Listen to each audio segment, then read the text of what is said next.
अगर तुम्हारे बाल टूट रहे हैं और कुछ ऐसी चीज चाहते हो जिससे बाल ग्रो करे एंड हेयर फॉल स्टॉप हो जाए, तो आज की इस वीडियो में मैं तुम्हें ऐसी चीज बताने वाली हूँ ना जो पूरे इंटरनेट पे तुम्हें कोई नहीं बताएगा। तुमने 1000 तरह की वीडियो देख ली, 50 तरह के शैम्पू, हेयर ऑयल, सब कुछ लगा के देख लिया, और फिर भी जब भी आईने में अपने आप को देखती हो वही हेयर फॉल, वही चौड़ी मांग निकली हुई, वही कमजोर और पतले बाल नजर आते हैं। तुम्हारा टाइम, एनर्जी और जेब सब खाली हो चुका है, लेकिन बाल अभी भी वही के वही हैं। ना बालों की लेंथ बढ़ी, ना थिकनेस। और सच बताऊं, इतनी सारी चीजें ट्राई करने के बाद तो एक बार हम भी खुद परेशान हो जाते हैं कि शायद मेरे बाल में ही कुछ कमी है, शायद मेरे बाल की क्वालिटी हमेशा से ऐसी रहेगी। पर बहन, सच बताऊं, तुम्हारे साथ जो हो रहा है ना, वो प्रोडक्ट्स की वजह से नहीं हो रहा है, तुम्हारे नॉलेज की कमी की वजह से हो रहा है। देखो, पहले मैं एक बात क्लियर कर देती हूँ कि जितनी भी हेल्दी स्कैल्प होती है ना, सो हेल्दी स्कैल्प पे बाल नॉर्मली 1.25 सेंटीमीटर ग्रो करते हैं पर मंथ, पर तुम्हारे तो जरा सा भी ग्रो नहीं कर रहे। तो हो सकता है बाल में भी ग्रो तो कर रहे हैं लेकिन उसी स्पीड से टूट भी रहे हैं। अब सोचो कि एक बकेट है, ठीक है, उस बकेट के अंदर नलके से पानी भरता जा रहा है, लेकिन उस बकेट के नीचे एक छेद है, पानी गिरता जा रहा है, यहाँ से भर रहा है, गिर रहा है। तो क्या ये बकेट कभी भी पूरा भर पाएगा? कुछ ऐसा ही हो रहा है तुम्हारे बालों के साथ।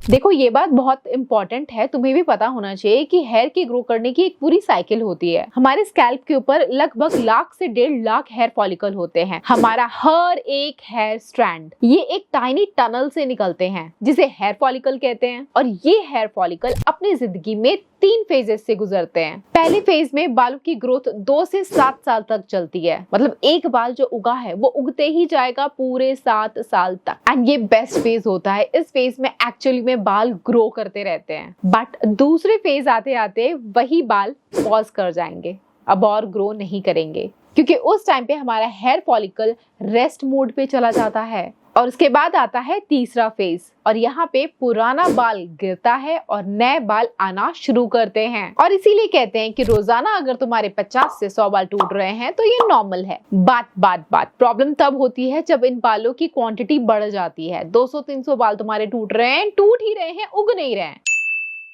अब समझते हैं कि आखिर बाल उगना कब बंद कर देते हैं। देखो, मैं एकदम बारीकी से तुम्हें स्टेप बाय स्टेप बता रही हूँ ताकि तुम्हें एक्चुअल में प्रॉब्लम का पता चले, तभी तुम सॉल्यूशन अच्छे से दे पाओगे अपने बालों के लिए। एंड वीडियो के एंड तक मैं तुम्हें ऐसा कमाल कर DIY हेयर ग्रोथ टॉनिक बताने वाली हूँ ना, जिसको बनाना भी आसान है, लगाना भी आसान है, एंड इफेक्टिव रिजल्ट तुम्हें देखने को मिलेगा। लेकिन तुम्हें वीडियो पूरी समझनी पड़ेगी। तो बाल अगर तुम्हारे बढ़ नहीं रहे हैं, डेंसिटी और लेंथ कम लग रही है, तो सबसे बड़ा जो कारण है, लोग ओवरलुक कर देते हैं, ध्यान नहीं देते हैं, हेयर ब्रेकेज बहुत बड़ा रीजन है। बाल भले ही तुम्हारे कभी जड़ से ना टूटे, पर अगर वो बीच बीच में से ही टूट जा रहे हैं, कभी आधे यहाँ से टूट रहे हैं, आधे यहाँ से टूट रहे हैं, तो बालों को एक साथ लोगे मुट्ठी में, तो वो मुट्ठी भरी हुई नहीं रहेगी, मतलब चोटी पतली हो जाएगी तुम्हारी। मोटी चोटी चाहते हो तो वो बाल जो उगा है वो एकदम नीचे तक जाए, तब तुम्हारी चोटी मोटी होगी। और ये हेयर ब्रेकेज मोस्टली तब होता है जब बहुत सारे लोगों को मैंने देखा है, मोटे मोटे जो हैवी टॉवल्स होते हैं, नहाने के बाद गीले बालों को ऐसे रफली पोंछते हैं या झाड़ देते हैं, या फिर बहुत सारे लोग रात को एकदम टाइट चोटी बना करके सो जाते हैं, या दिन में भी tight hair style, tight pony या बन रखते हैं। बहुत ज्यादा हीट स्टाइलिंग का इस्तेमाल करते हो, और वो भी हीट प्रोटेक्शन के बिना, तो बाल बहुत ज्यादा घटिया क्वालिटी के हो जाते हैं, ब्रेकेज होता है, हेयर फॉल भी होता है। जब बाल गीले होते हैं, डिटैंगल होते हैं, और ऐसे में तुम ऐसे ऐसे ऐसे करके कंघी कर रही होती हो, स्पेशली ये चीज पार्लर वाले करते हैं मोस्टली। सो कई बार अक्सर ऐसा होता है कि बाल तो ग्रो हो रहे हैं रूट से, लेकिन अब नीचे एंड तक, लेंथ तक आते आते तुम्हारे कुछ कारनामे ऐसे होते हैं कि वो बाल बीच से ही टूट करके बिखर जाते हैं। तो तुम्हें जरूरत है कि जैसे तुम चाहती हो ना तुम्हारा बॉयफ्रेंड या पार्टनर तुम्हें हैंडल करे जेंटली, वैसे ही अपने बालों को हैंडल करो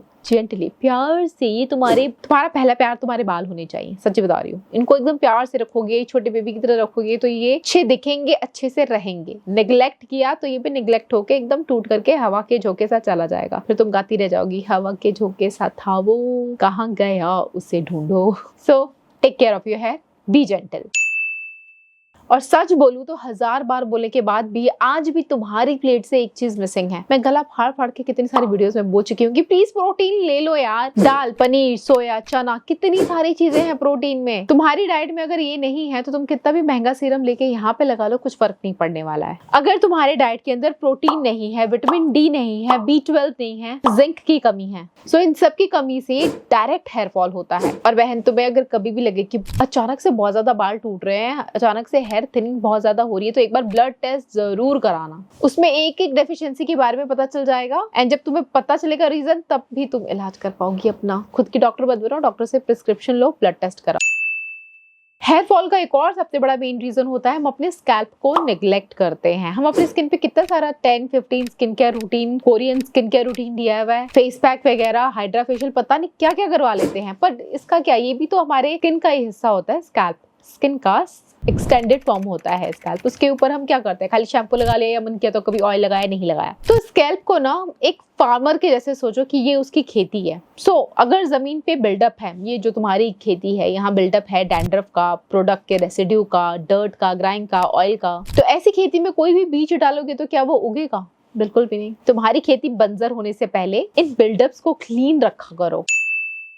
कई लड़कियां हफ्ते में या 10 दिन में एक बार हेयर वॉश करती हैं। हफ्ते में कम से कम 2 बार हेयर वॉश करना चाहिए। और अगर तुम्हें लगता है कि बाल ऑयली हैं, गंदे हैं, जब भी लगे, अगर डेली लगता है तो डेली वॉश कर लो। डेली गंदे नहीं हो रहे हैं तो 2-3 दिन छोड़ करके हेयर वॉश करो। स्कैल्प क्लेanलीनेस भी हेयर केयर का हिस्सा है। या तो जेंटल क्लैरिफाइंग शैम्पू यूज करो, या फिर मैंने इस तरह की बहुत सारे DIY homemade herbal natural shampoos की वीडियोस बनाई हैं, आपको दिखाया कि कैसे मैं और मेरी बेटी हम दोनों मिलकर के ये लगाते हैं। एंड इससे हमारे बालों के टेक्सचर में, डेंसिटी में और हेयर की ग्रोथ में काफी फर्क पड़ा है। तो आप भी इसको ट्राई कर सकते हो। डिटेल वीडियो आपको मेरे चैनल पर मिल जाएगी, बहुत सारे हेयर केयर की वीडियोस मैंने बनाई हैं, तो आप प्लीज एक बार इसको ट्राई कर लेना।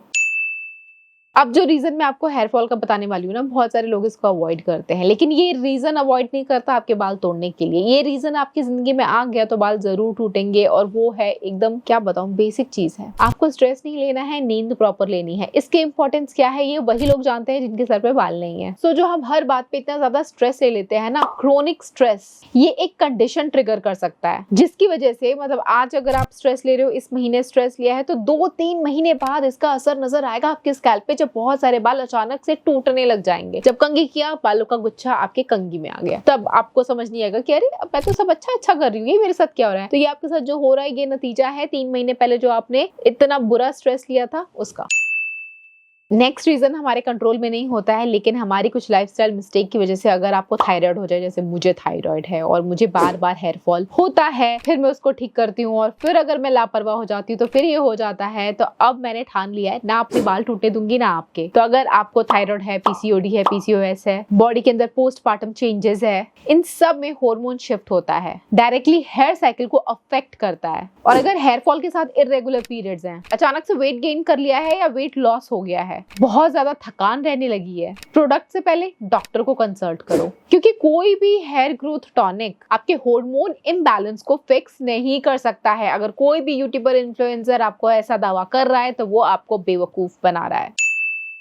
तो अगर आपकी बॉडी में कोई भी हार्मोनल इम्बैलेंस नहीं है तो ये जो हेयर ग्रोथ टॉनिक मैं आपको बताने वाली हूँ, अगर आपने ट्राई कर लिया ना तो आपके बहुत ज्यादा बाल अच्छे से ग्रो करेंगे एंड हेयर फॉल कम हो जाएगा, बहुत कम। आपको 1 ग्लास पानी लेना है, उसके अंदर 2 चम्मच रोजमेरी लीव्स के डाल दीजिए, मुट्ठी भर करी लीव्स और 1 टेबलस्पून मेथी दाना डाल दो। इनमें से कोई एक इंग्रेडिएंट आपके पास नहीं है, मिसिंग है, तो हम एडजस्ट कर लेंगे। तीनों अपने में भी बहुत पावरफुल है, एक साथ मिलकर के तो most powerful hair growth remedy बन के तैयार हो जाती है। इसको पानी के अंदर डालिए, उबालिए, 8-10 मिनट उबालने के बाद गैस बंद कर दो, छान लो, ठंडे होने का वेट करो, किसी भी कंटेनर या स्प्रे बॉटल में डालो, अपनी स्कैल्प के ऊपर लगाओ और अच्छी तरीके से स्कैल्प पे लगा करके मसाज दो। शैम्पू करने के 1 से 2 घंटे पहले आपको ये लगाना है, उसके बाद आप हेयर वॉश कर सकते हो। आप चाहो इसके लगाने के बाद हेयर वॉश नहीं करना तो आप नहीं भी वॉश करोगे तो चलेगा, इसमें से कोई आपको गंदी बदबू नहीं आने वाली। वैसे तो आप इसे फ्रिज में भी 1 हफ्ते के लिए स्टोर कर सकते हैं, बट मैं हमेशा फ्रेश बनाती हूँ और फ्रेश पूरा यूज कर लेती हूँ। जितना हो सकता है स्कैल्प पे लगाती हूँ, बच जाता है शैम्पू के अंदर मिक्स करती हूँ, डाइल्यूट करती हूँ और इससे शैम्पू भी कर लेती हूँ। तो hair growth tonic and DIY shampoo दोनों का काम कर देता है। देखो मैं चाहती तो कोई भी प्रोडक्ट आपको दिखा देती, बोल देती कि आप ये शैम्पू ले लो, ये ऑयल ले लो, लगा लो, बाल नहीं टूटेंगे, लेकिन मैं प्रोडक्ट बेचना नहीं चाहती। बहुत सारे इन्फ्लुएंसर आपको प्रोडक्ट बेचेंगे, बोलेंगे ये लगा लो, वो लगा लो। मैं नहीं कर रही हूँ, क्योंकि मैं चाहती हूँ कि जो लोग प्रोडक्ट पे इन्वेस्ट नहीं करना चाहते हैं, जो लोग DIY करना चाहते हैं और इस DIY से आपके बालों में काफी फर्क आपको देखने को नजर आ जाएगा, तो why not try this guys. आपके बाल टूटना ये आपकी गलती नहीं है, बस आपके पास सही इंफॉर्मेशन नहीं है, सही DIY आपके हाथ नहीं लगा। इंटरनेट पे इतने सारे प्रोडक्ट्स रिकमेंडेशन, इतने सारे DIYs आते हैं कि इंसान देख के कंफ्यूज हो जाता है, ये ट्राई करें या वो ट्राई करें। लेकिन अब तुम जानती हो कि तुम्हारे बालों को क्या चाहिए, वही दो। जो भी मैंने डाइट की बात की है, स्पेशली प्रोटीन लेने की बात, स्कैल्प क्लीन रखने की बात, बालों के साथ जेंटल रहना, स्ट्रेस ना लेना, नींद लेना, ये सब फॉलो करोगे ना तो सीरियसली हेयर ग्रो करेंगे। एंड प्लीज प्लीज प्लीज, अगर हार्मोनल इम्बैलेंस हो रहा है तो उसके लिए आपको डॉक्टर को कंसल्ट करना पड़ेगा, ब्लड टेस्ट कराना पड़ेगा, सप्लीमेंट लेना पड़ेगा। मैं कोई फेक प्रॉमिस नहीं करने वाली हूँ यहाँ। मैं चाहूँ तो मैं आपको आशा दिलाने के लिए झूठा वादा कर सकती हूँ, पर वो झूठा वादा करके, झूठ बोल करके मुझे पल भर के सब्सक्राइबर्स नहीं चाहिए। अभी आप सब्सक्राइब कर दोगे मेरे चैनल को देख करके कि हाँ दीदी ने बताया कि 100% बाल ग्रो करेंगे, बट नहीं किया तो ट्रस्ट टूटेगा। मुझे आपका ट्रस्ट नहीं तोड़ना। ये आपका जो ट्रस्ट मेरे पे, मेरे चैनल पे है, ये पिछले 8 से 9 साल की मेहनत का है। इसीलिए जेन्युइन रेसिपीज मैं आपके लिए लेके आती हूँ, जो मैं खुद के ऊपर भी ट्राई करती हूँ, अपनी बेटी के ऊपर भी लगाती हूँ, तब जाके मैं आप तक वो रेसिपी लेके आती हूँ। और प्लीज किसी भी सेलिब्रिटी के बाल देख करके, उनकी एड्स देख करके कोई भी प्रोडक्ट आंख बंद करके मत लिया करो, क्योंकि आपके बाल किसी भी प्रोडक्ट की वजह से ग्रो नहीं करेंगे। अच्छे बाल होते हैं अच्छी हेयर केयर हैबिट से। मैं किसी प्रोडक्ट के खिलाफ नहीं हूँ। अगर आपको प्रोडक्ट रिकमेंडेशन चाहिए तो उसके लिए भी मैं अलग से वीडियो बनाऊंगी, आप बस कमेंट कर दो। मैं जेन्युइनली चाहती हूँ कि DIY से ही आपका काम चल जाए। DIY से काम नहीं चल रहा है तो डॉक्टर के पास जाकर के कंसल्ट कर लो, उससे भी बात नहीं बन रही है। आपको कुछ चाहिए हेयर पे लगाने के लिए, कोई अच्छा हेयर ऑयल, शैम्पू ढूंढ रहे हो तो पार्ट 2 लेके आऊंगी, जिसके अंदर मैं बेस्ट शैम्पू या बेस्ट हेयर ऑयल आपको रेकमेंड करूंगी। उसके लिए आपको पार्ट 2 कमेंट करना होगा। यहाँ तक वीडियो देखिए, अगर आपको लगा है कि कुछ सीख करके जा रहे हो तो इस तरह की और भी बहुत सारी बालों से जुड़ी, स्किन से जुड़ी, makeup, DIY, fashion, beauty hacks की वीडियोस आपको भी नेचुरल मिल जाएगी। तो प्लीज देखना ना भूलें। Do subscribe. Thanks for watching. I will catch you again. Till then, bye guys.